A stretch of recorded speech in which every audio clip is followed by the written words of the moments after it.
In Cyberpunk 2077, if you find yourself in the middle of combat and completely out of ammo, or even just very low, often just walking over a body will give you a free 100 or so bullets to continue fighting. But this does seem to level off. I got around 400 ammo on this SMG, and then things stopped looting. When going through Cyberpunk 2077, you're gonna get a ton of quests with 2 possible destinations, oftentimes with some kind of optional objective. If you simply open the journal, you can swap which quest objective you currently have active and is being tracked, making finding that alternative path far easier. But even right from the very start of Cyberpunk 2077, a very important choice is available for some of you. As an option a ton of players just miss is Jackie's tuned arc. If you started the game as a nomad, during the Act 1 quest of the Pickup, as you walk up to Jackie and see his arc for the very first time, you have a new dialogue choice as a nomad to comment on his new bike. After choosing that, a new skill check will appear. It requires 6 technical ability, and you could recommend Jackie make some upgrades to his bike. I'd swap out that tailpipe if I were you.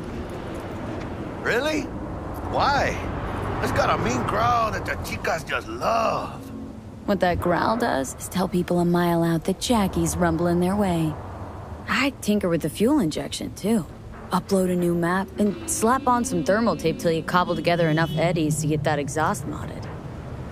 But of course, the really cool part about all of this is he actually listens to you. Later on, after the Hero's Quest, you do get Jackie's arc for yourself, and if you chose this option, you'll get Jackie's tuned arc instead of the regular variant. This includes additional tailpipes, just like V recommends, the tuned arc having 4 exhaust pipes, but also additional fuel injection. The tuned arc has 2 injection points and this new sticker added, and even getting on the bike yields a slightly different sound.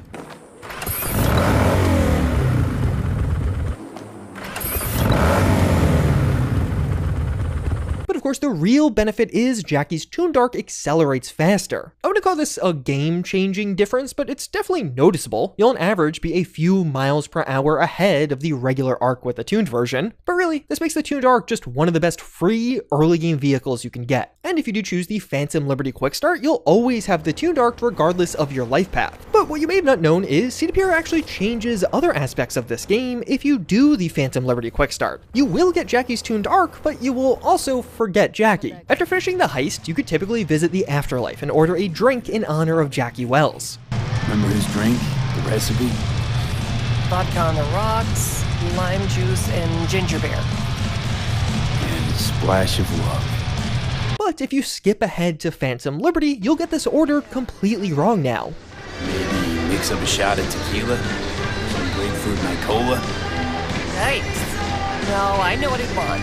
Vodka on the rocks, lime juice, ginger beer, and most important, a splash of love. That's him, all right. During the skip ahead loading screen, instead of using Jackie's actual name, Johnny simply describes him as a lowly Haywood pawn. Both the Emperor and a lowly Haywood pawn met their maker that day. And perhaps worst of all, if you did the skip ahead, both Mama Wells and Jackie Wells are no longer contacts in your phone. There is a completely secret call you can make to Jackie after the prologue, just call his number in your phone. I won't spoil what happens next here, but it's a really cool moment. But with this quick start option, basically all of that relationship with Jackie is just stripped out of the game, and I kind of get it. You don't actually get to experience any of those moments during the prologue in Act 1 with him, so I understand why you don't get to talk about him then after the fact. But speaking of Act 1, did you know there's also a secret ending to Cyberpunk 2077's Act 1? Typically after the heist, you return to the No-Tell Motel to meet with Dex and fill him in on what just happened. You have a brief back and forth before Dex orders you off to the bathroom. Dex here is trying to clean up loose ends, and basically he wants to get the drop on you as you exit the bathroom. The scene was even in some of the pre-release trailers. It's incredibly well known. But you can also just not do that. Continue standing here, and Dex will start organizing his transport out of Night City. You can even ask him about it as the call ends. Who are you calling? Evelyn Parker? Docs. Old tune from my time in transport and logistics. It's all you need to know. Now get that blood off your face.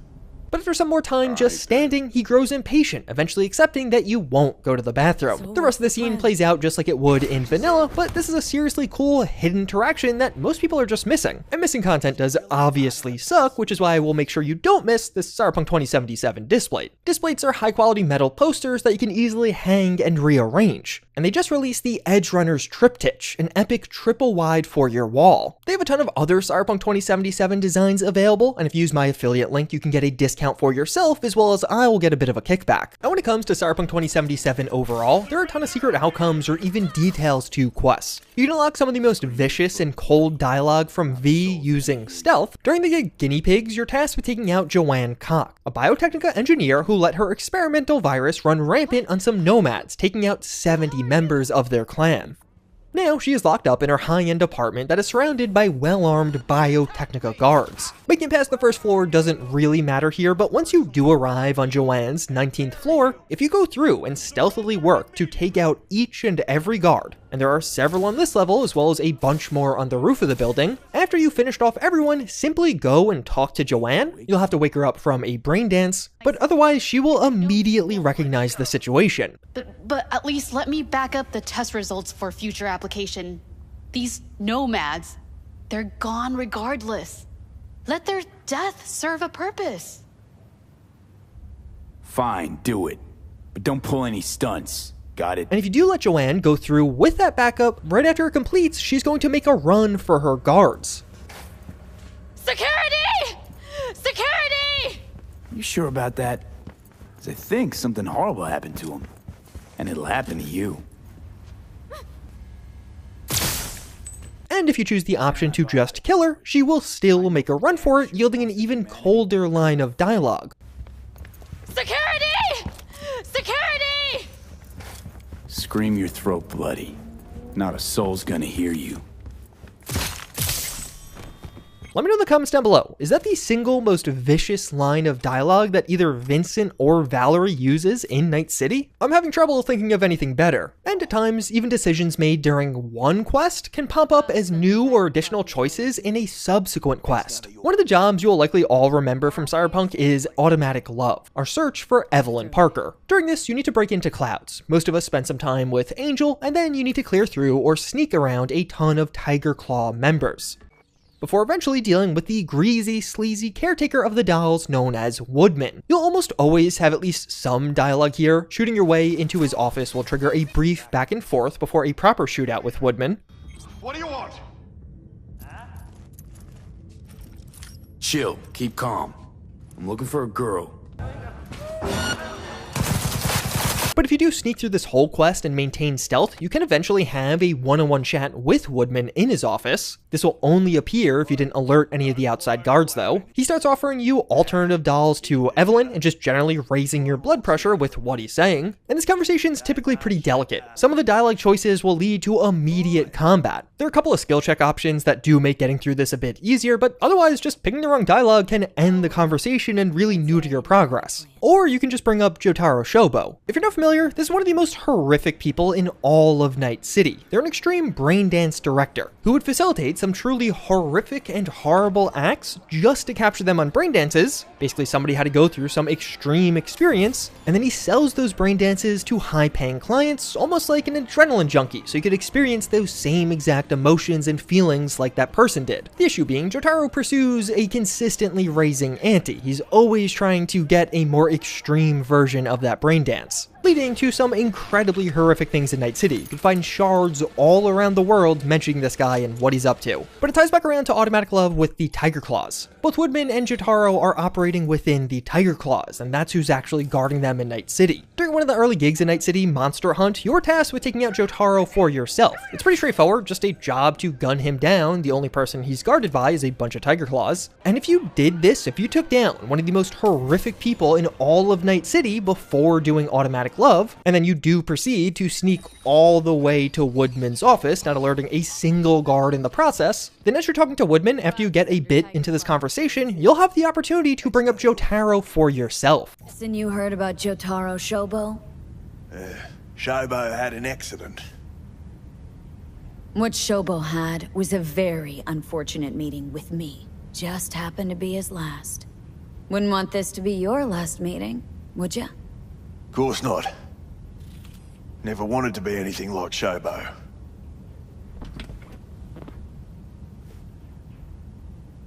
That of course totally shifting the conversation. Woodman drops his cocky persona and immediately starts helping you, but otherwise things end in the typical fashion here. And really what makes this interaction so cool, even compared to some of the other ones I show you in this video, is it's you actually making a name for yourself in Night City and reaping the benefits of that name. Both of these men work with the Tiger Claws, but after we take out a very high value target within the Tiger Claws, other associates of that faction start treating us with more respect because we've earned it, literally.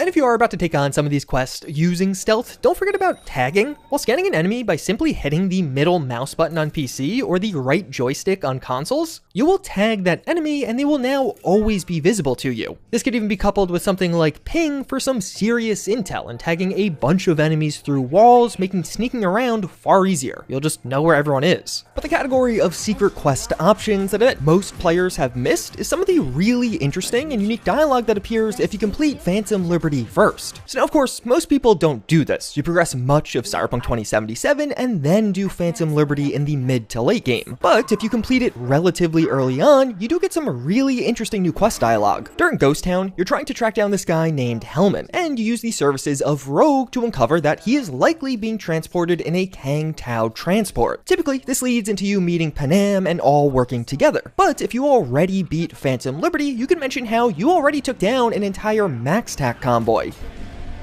I might need a dusty local's help. Might not. No stranger to risky ops like these, though. Max Tac convoy ambush in Dogtown. Word make it back here about that. That was you? Partner and I took out an entire psycho squad. And these weren't the MT Bush Leaguers they deploy in NC proper. Partner, you say? Well, weren't working alone then. Won't this time either. Besides, hijacking an AV mid-flight really is a whole nother league of challenge. Believe you me. And even a bit later during that questline, once you have Hellman and you're asking about what on earth is happening to you with Johnny, you'll have a totally new dialogue choice to mention the Black Wall as a potential cause of all of this. Ain't just about Silverhand anymore. Rogue algos from beyond the Black Wall flip new switches within the relic. What? How could that be? Is it possible someone who connected to the Black Wall and the relic could have left a back door for something malicious to sneak onto the chip? This I do not know. The Black Wall, it is terra incognita to me. I know just that whatever lies behind it must remain there, at all costs. At this moment, Silverhand remains your greatest problem. Two psyches molding into one. Or is it one psyche cleaving in two? And one of these even goes both ways. If you completed Phantom Liberty first and then do the violence quest with Lizzie Wizzy, after she reveals her identity, you can mention having seen her already at the Black Sapphire. None other. Saw you at the Black Sapphire. Hella gig you put on. Listen, I don't generally brag about visiting that place, so our little secret, okay? Or conversely, if you did violence first and then went through Phantom Liberty, after the scene with Aurora as you're exiting the Black Sapphire, you can stop and speak to Lizzie at the bar with some new custom dialogue. Hey there, Lizzie. V, what are you doing here? Could legitimately ask you the same. Yeah, I might be a little out of place, but I get around. And Dogtown, well, it always gets my blood coursing. And if you mention loving her unique style, you'll even be left with her custom headgear as an apparel item, one of the rarest items in Night City.